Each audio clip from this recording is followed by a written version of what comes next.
गुरुदेव, कल आप सभी लोगों को मैंने बताया था भावातीत ध्यान यानी कि जीवन के जो 4 भाग हैं जिनकी हमें परम आवश्यकता रहती है उसके बारे में आप लोगों को बताया था। और उसमें से एक भाग के बारे में हमने चर्चा की थी, वो थी मानसिक शक्ति का विकास।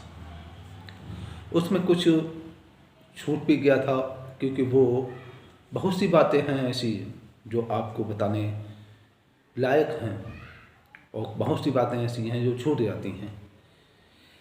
तो आपने ये किसी कवि को आप जानते हों या उनसे संपर्क हो तो उस कवि के अंदर आप लोगों ने ये देखा होगा कि जब कभी भी वह कविता लिखता है तो वह शांत एकांत में बैठता है और फिर वो कविता के बारे में सोचता है और उन शब्दों को पुरोता है और उन सब सुंदर सुंदर शब्दों को पुरोकर एक सुंदर सी कविता की रचना करता है।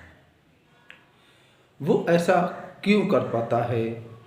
क्योंकि वह एकांत में रहता है और ज़्यादातर जो कवि होते हैं वो एकांत में ही रहा करते हैं।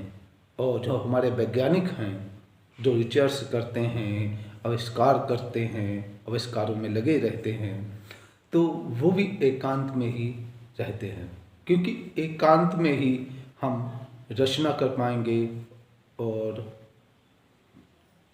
सफलता भी प्राप्त कर पाएंगे एकांत में रहकर। महर्षि जी ने अपने लेक्चर में अक्सर ये कहा है कि मान लीजिए कि एक पेड़ पौधा एक माली लगाता है और उसको खाद पानी वगैरह डालता है। अगर पौधा वो सूख रहा है तो वो पानी कहाँ डालेगा? वो पानी पत्तों में के ऊपर ना देकर उसकी जड़ों में पानी देता है और जब वो जड़ों में पानी देता रहता है तो पत्ते खुद ब खुद निकलते रहते हैं, पत्ते निकलते हैं, फिर कलियां निकलती हैं, फूल निकलते हैं और फिर फल निकलते हैं और फिर उन फलों को तोड़कर वो आनंद के साथ में खाता है। उसी प्रकार से ये मानसिक शक्ति का विकास है क्योंकि जैसा कि हमने आपको पिछले वीडियो में बताया था कि जितने भी विचार हैं वो अपने ही अंदर गहराइयों में छुपे हुए हैं। वहाँ पर विचारों का स्रोत है, वहाँ पर हम आएंगे जाएंगे और आने जाने में हम शक्तिशाली विचारों को लेकर आएंगे और फिर हम शक्तिशाली काम करेंगे और उसमें हमें सफलता प्राप्त होगी। तीसरा जो अहम है जिसकी हमें आवश्यकता होती है स्वास्थ्य की। अगर हम लोगों का स्वास्थ्य जरा भी गड़बड़ हो जाता है, हम बीमार हो जाते हैं तो हमें ये जीवन नीरस लगने लगता है, बेकार लगने लगता है। ऐसा लगता है कि हे ईश्वर अब तो हमें यहाँ से उठा लो, ये दुनिया अब हमको अच्छी नहीं लगती है।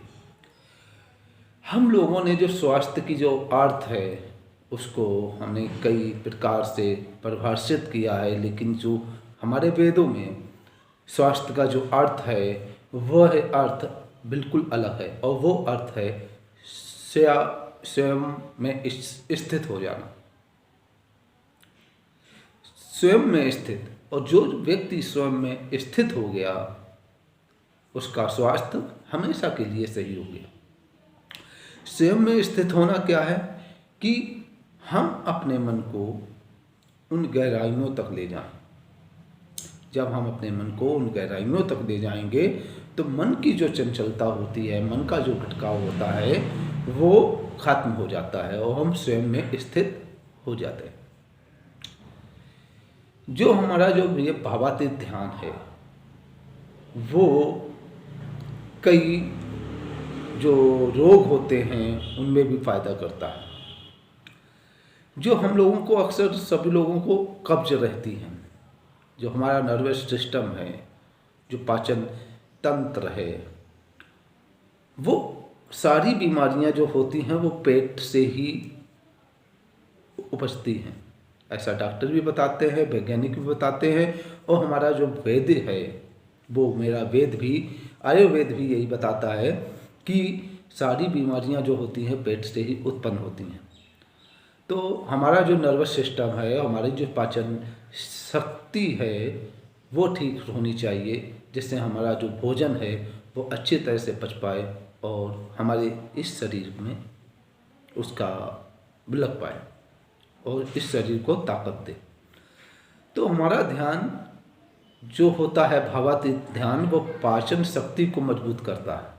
और वो किस तरह से मजबूत करता है कि जब हम ध्यान में होते हैं तो मेरी जो श्वास जो होती है वो मध्यम बढ़ती चली जाती है, जिससे हमारा जो पाचन शक्ति, पाचन तंत्र जो है, जो मशीनें हैं हम लोगों के पाचन तंत्र की, उनको थोड़ा सा आराम मिलता है।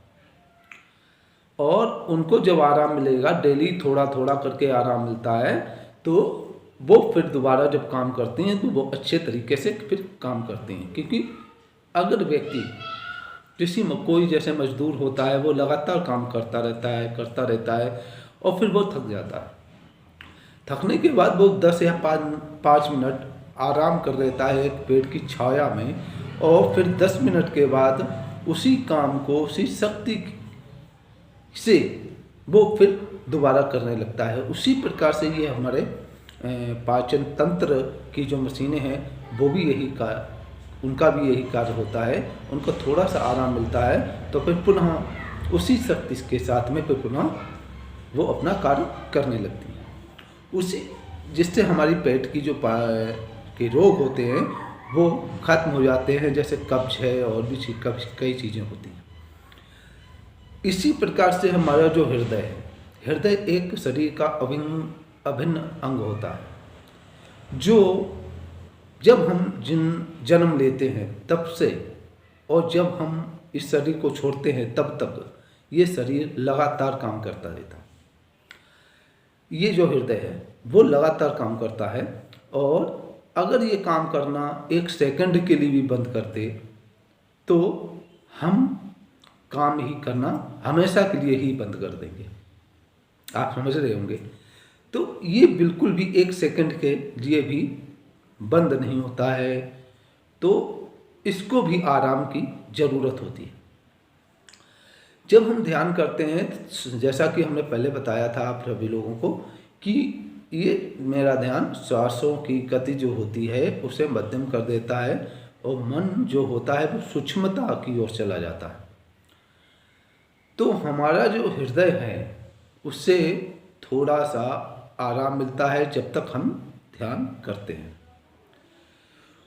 जब उससे आराम मिलता है, उसके बाद जो हमारा हार्ट अटैक पड़ता है या ब्लड प्रेशर हाई वो लो होता है, तो ये होना बंद हो जाता है और इसमें आराम बहुत मिलता है। दूसरा ये होता है कि हृदय के जो हमारा पंपिंग होती है, जो ब्लड का सर्कुलेशन होता है, बहाव होता है, उसमें तेज़ी आ जाती है, जिससे हमारा शरीर में एक नई प्रकार की ऊर्जा तथा फुर्ती बनी रहती है।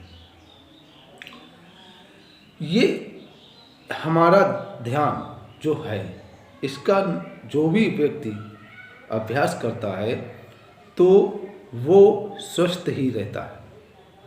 उसे से जो बीमारियां जो होती हैं, उससे जो रोग होते हैं वो खत्म होते जाते हैं, वो यानी कि आ ही नहीं पाते हैं पास में। ये रोग प्रतिरोधक जो क्षमता होती है इसको भी बहुत बढ़ाता है। जो व्यक्ति निरंतर रोज ध्यान का अभ्यास करता है, उसके आगे उसके पास में निगेटिव ऊर्जा जो होती है, जो निगेटिव ऊर्जा है, नकारात्मक ऊर्जा है, वो कोई भी ऊर्जा, नकारात्मक ऊर्जा आ ही नहीं पाती है, और सकारात्मक ऊर्जा वो आपके पास हमेशा बनी रहती है। इसीलिए आपकी जो सोच होती है वो भी सकारात्मक ही रहती है। तो ये सब फायदे थे भावातीत ध्यान के। और आगे वाला जो है भाग, मैं उसके बारे में भी बताऊंगा, क्योंकि वो भी अहम है हम लोगों की ज़िंदगी के लिए, हमारे जीवन के लिए। सबसे पहले मैं आपको इस ध्यान में भौतिक जो है, हम जिसमें रह रहे हैं, जिस दुनिया में रह रहे हैं, इन जिन चीज़ों की हमें आवश्यकता है जिंदा रहने की, जीवन में सफलता प्राप्त करने की, उन्नति विकास करने की, उसके बारे में हम आपको बताएंगे। और आध्यात्मिक के बारे में मैं आपको लास्ट में बताऊंगा कि ये ध्यान आपको अध्यात्म की ओर भी ले जाता है, और अध्यात्म को आप कैसे प्राप्त कर सकते हैं, ईश्वर को कैसे प्राप्त कर सकते हैं इसी ध्यान के माध्यम से। तो अब मैं आपसे विदा लेना चाहूँगा। मिलते हैं नेक्स्ट भाग में, नेक्स्ट वीडियो में। तब तक के लिए जय।